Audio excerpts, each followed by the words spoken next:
यह कहानी बहुत पहले की है। किसी नगर में एक व्यक्ति रहा करता था जिसका इस संसार से मन भर चुका था, जो इस संसार की मोह माया को त्याग देना चाहता था। उसने एक दिन यह फैसला किया कि वह इस संसार की हर एक मोह माया को त्याग देगा। उसने अपना मन बना लिया था। उस व्यक्ति ने सन्यासियों का जीवन देखा था और उसने अब यह तय कर लिया था कि वह अब एक सन्यासी बनेगा। वह तुरंत अपने घर से निकलकर पास में रह रहे एक बौद्ध भिक्षुक के पास जाता है और उनसे कहता है कि मुझे एक सन्यासी जीवन जीना है। मैं इस संसार की मोह माया को त्याग देना चाहता हूँ। इस पर वह बौद्ध भिक्षु उस सन्यासी से कहते हैं कि क्या तुम सच में सन्यासी का जीवन जीना चाहते हो? इस पर वह व्यक्ति उस बौद्ध भिक्षु के सवालों का जवाब देता है और कहता है, जी बिल्कुल। वह व्यक्ति कहता है, मैंने तय कर लिया है कि अब मुझे इस संसार की मोह माया को त्यागना है। उस वृद्ध की बात सुनकर बौद्ध भिक्षु कहते हैं, तो ठीक है, लेकिन तुम्हें मेरी एक बात माननी होगी। इस पर वह व्यक्ति कहता है कि मैं आपकी सारी बात मानने को तैयार हूं। इस पर वह बौद्ध भिक्षु उस व्यक्ति से कहते हैं कि आज के बाद तुम मुझसे कभी नहीं मिलोगे। जब मुझे जरूरत होगी तब तुम्हें खुद ही बुला लूंगा। हमारे आश्रम में 1000 सन्यासी रहते हैं।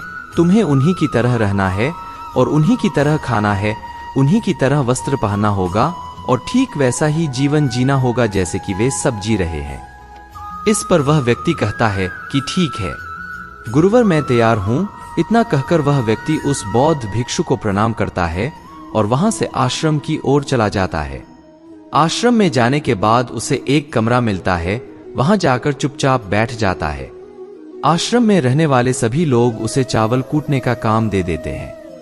वह व्यक्ति उन 1000 सन्यासियों के लिए हर रोज चावल कूटने का काम करने लगा।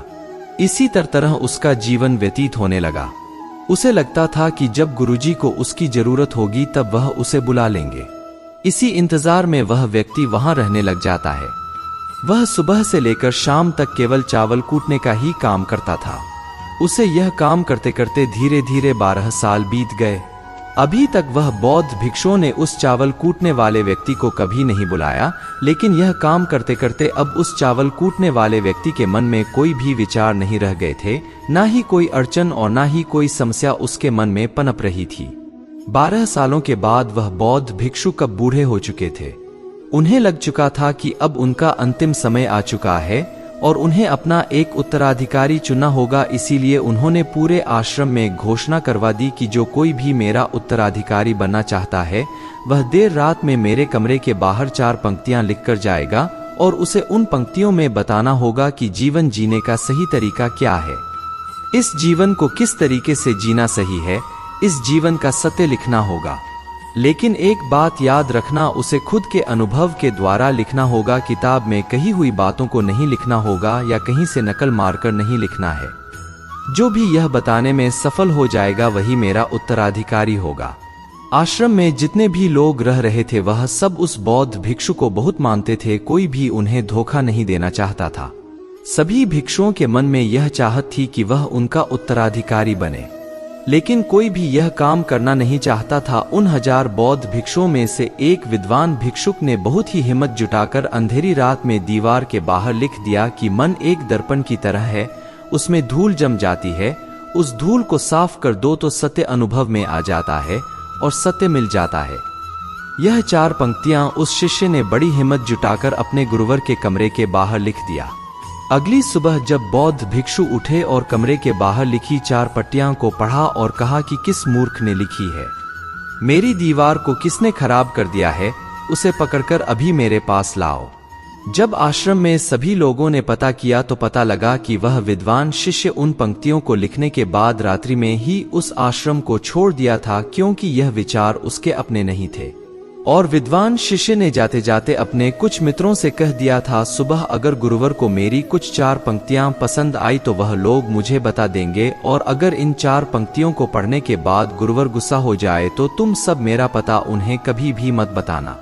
आश्रम के सभी लोग चिंता में पड़ गए कि कितनी अच्छी पंक्तियां तो लिखी हैं, उसमें फिर भी गुरुवर नाराज क्यों हो गए। इतनी अच्छी बात तो लिखी थी उसने कि मन ने दर्पण की तरह है, अगर उसे साफ कर दिया जाए तो उसका प्रतिबिंब स्पष्ट दिखने लगता है। वे सब कहते हैं, चलो देखते हैं कि गुरुवर को ऐसा उत्तराधिकारी कौन मिलेगा जो उनके सवालों का सही जवाब उस दीवार पर लिख सके। वह कौन होगा जिसके पास इससे भी अच्छे विचार होंगे।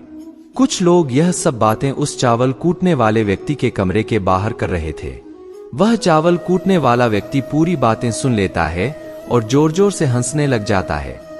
लोग उससे पूछते हैं, इसमें हंसने वाली बात क्या है? तुम्हें इसमें क्या गलत लगता है? वह चावल कूटने वाला व्यक्ति कहता है, गुरुवर सही तो कह रहे हैं कि किस नासमझ ने यह सब लिखा है। इस पर वैसे लोग गुस्सा हो जाते हैं और उस चावल कूटने वाले से कहते हैं कि तुम्हें क्या पता, तुम तो 12 सालों से सिर्फ चावल कूटने का ही काम कर रहे हो, तुम्हें किस बात का ज्ञान है? ना तो तुम्हें शास्त्रों का ज्ञान है और ना ही गुरुदेव ने तुम्हें कभी ज्ञान दिया। अगर तुम्हें इतना ही ज्ञान है तो तुम ही क्यों नहीं अच्छे शब्द बता देते?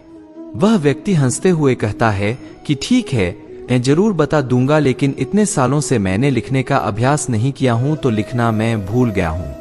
मैं बातों को जरूर बता दूंगा, लेकिन किसी को मेरी बातें लिखनी होगी। और यह भी याद रखना कि मुझे उत्तराधिकारी बनने का कोई भी शौक नहीं है। इस पर वैसे लोग कहते हैं, तो ठीक है, क्या लिखना है बताओ। वह चावल कूटने वाला व्यक्ति कहता है, तो लिखो जो मैं बता रहा हूं। कैसा दर्पण कैसी धूल, ना कोई दर्पण ना कोई धूल, जो इसे जान लेता है वह सत्य को प्राप्त हो जाता है। यह बात उस गुरुदेव के कानों में पड़ जाती है। आधी रात को वह गुरुदेव उस चावल कूटने वाले व्यक्ति के पास आते हैं और उससे कहते हैं कि तुम यहाँ से चले जाओ, वरना यहाँ पर रहने वाले आश्रम के सभी 1000 लोग तुम्हें छोड़ेंगे नहीं। यह जोगा ले लो, तुम मेरा उत्तराधिकारी बनना चाहो या ना चाहो, इससे कोई फर्क नहीं पड़ता, तुम उत्तराधिकारी बनो या ना बनो, लेकिन जो शब्द तुमने कहे थे वही शब्द बिल्कुल सत्य हैं और जीवन के अनुभव को दर्शाते हैं। इसलिए मन ही मन मैं तुम्हें अपना उत्तराधिकारी मान लिया हूं, और अगर यह बातें उन 1000 आश्रम वाले लोगों तक पहुंच जाएंगी तो वह सब तुमसे जलने लगेंगे और तुम्हें चोट पहुंचाएंगे। यह लोग बर्दाश्त नहीं कर पाएंगे। यह चावल कूटने वाले व्यक्ति उत्तराधिकारी कैसे बन सकता है जिसे कभी ज्ञान नहीं लिया? जिसने कभी शास्त्र पढ़ा ही नहीं वह उत्तराधिकारी कैसे बन सकता है? वह भला कैसे सत्य को प्राप्त कर सकता है?